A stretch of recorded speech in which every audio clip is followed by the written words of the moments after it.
নমস্কার বন্ধুরা, কেমন আছেন সবাই? আশা করি সবাই খুব ভালো আছেন আর আমিও খুব ভালো আছি। তো প্রতিদিনকার মতন আজকে একটি নতুন ভিডিও নিয়ে আপনাদের কাছে হাজির হয়েছি। দেশ এবং দেশের বাইরে থেকে যারা আমার ভিডিওটি দেখছেন তাদের সবাইকে পরিস কিচেন ব্লগে স্বাগত।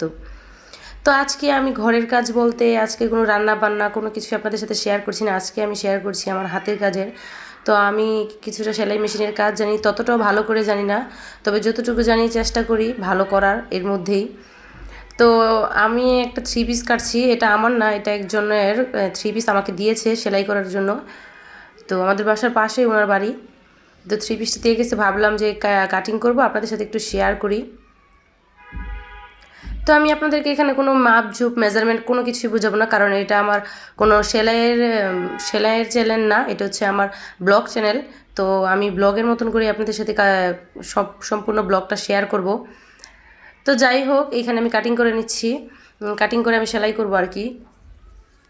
তো কিছু কথা আপনাদের সাথে বলতে চাই আর কি, যে ঘরের বউ এত গুণবতী হওয়া সত্ত্বেও অনেক সময় অনেকের কাছে অবহেলার পাত্রী হয়েই থাকতে হয়। কেননা অনেকে আছে যে এই গুণের এই ভালো কিছুর কোনো মর্যাদাই দিতে জানে না। তবে আমি এত ভালোই সংসারে এসেছি, বা আমি এত ভালোই একটা ফ্যামিলিতে এসে পড়েছি, যেই সংসারে আমাকে তো গুরুত্ব দেয়ই, তবে আমি কাজ পারি আর না পারি সেটাকেও তারা অনেক ভালোভাবেই নেয়। আর আমি যেই কাজটাই পারি সেই কাজটাকেই তারা খুব ভালোভাবে মূল্যায়ন করে।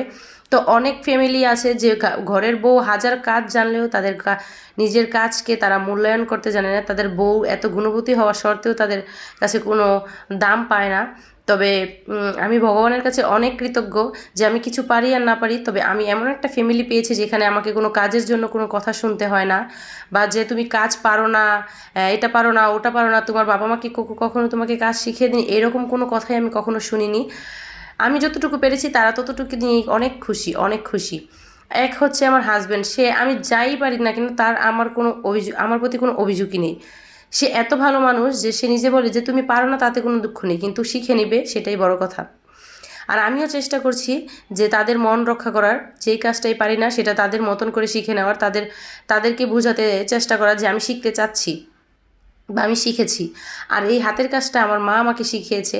আমার মা এই কাজটা মা অনেক ছোটোকালেই শিখছে। তো মা এই কাজটা জানা সত্ত্বে মা আমাকে, যখন আমি মেট্রিক পাস করিনি তখনই আমার মা আমাকে টুকটাক মেশিনে বসিয়ে দিয়েছিল যে কাজটা একটু শেখো, নিজের কাজটা অন্তত নিজে করতে পারবে।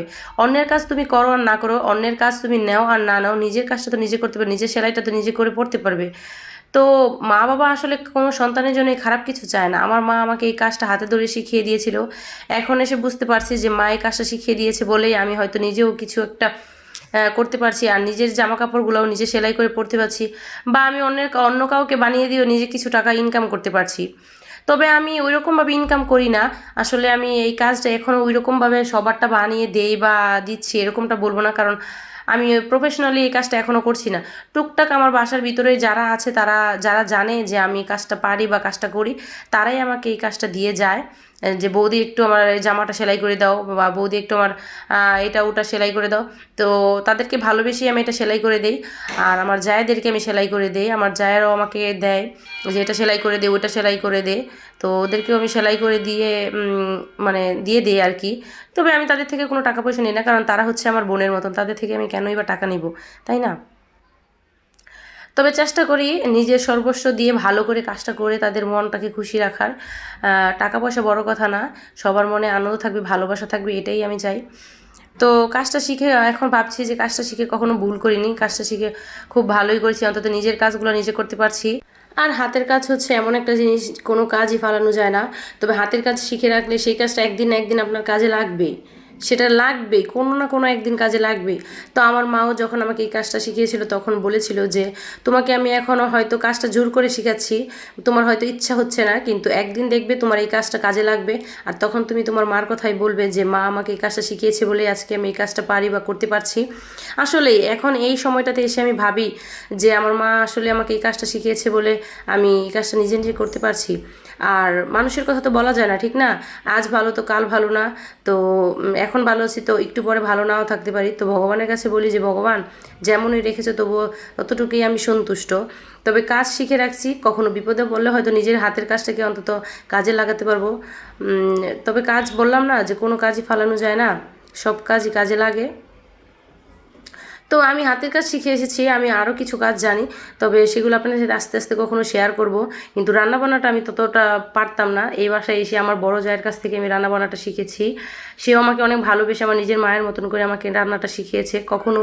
যখন আমি এই বাসায় এসে আমি বললাম যে আমি রান্না পারি না, তখন এই বাসার কেউই বলেনি যে তুমি কেন রান্না শিখোনি, কেন রান্না পারোনি, তোমার মা কেন শেখায়নি, এই কথাটা কেউ বলেনি। তারা আরও ভালোবেসে আমাকে কাজটা শিখিয়ে দিয়েছে। আসলে আমি বললে কখনো কম হবে যে আমার শ্বশুরবাড়ির মানুষগুলো এতই ভালো, বা আমার শ্বশুরবাড়িটা আমি এতই ভালো পেয়েছি যে তাদের মানে মনের মতো হতে না পারলেও তারা আমাকে তাদের মনের মতন করে নিয়েছে। সেটা আমার কাছে খুব ভালো লাগে। তো ভগবানের কাছে এটাই বলবো যে ভগবান, তুমি আমাকে যাই দিয়েছো, যতটুকুই দিয়েছো, আমি তাতে অনেক খুশি। আমার আর কোনো কিছু চাওয়ার নেই। তো এতটুকুই চাওয়ার আছে যে ভগবান আমার আপনজনদের তুমি ভালো রেখো। তো যাই হোক বন্ধুরা, আমি বলতে বলতে অনেক কথাই আজকে বলে ফেলছি। আর আমার আজকে বয়সটা হয়তো অনেক তাড়াহুড়ো করে দিচ্ছি, কারণ কি আজকে আমি অনেকটা ব্যস্ত আর আমি একটা জায়গায় যাব। তো এর জন্য আপনাদের সাথে আমি বয়সটা হয়তো অনেক তাড়াহুড়ো করে দিচ্ছি, আপনারা একটু মানিয়ে গুছিয়ে নেবেন। তো বন্ধুরা, আমার ভিডিওটি কেমন হয়েছে আপনারা বলবেন। আর আমার ভিডিও যদি আপনার ভালো লেগে থাকে তাহলে লাইক, কমেন্ট, শেয়ার, সাবস্ক্রাইব করে আমার পাশেই থাকবেন।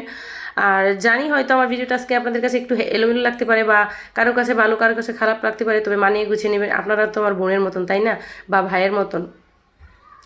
যাই হোক, অনেক কথা বলে ফেলছি, কোথাও যদি ভুল করে থাকি তাহলে আপনারা আমাকে ক্ষমা দৃষ্টিতে দেখবেন। আর আমার কাজটা কেমন হয়েছে আপনাদের মতামতটা আমাকে জানাবেন। তো বন্ধুরা, এই পর্যন্তই রাখছি।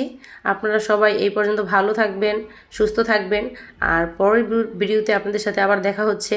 তো বন্ধুরা, নমস্কার।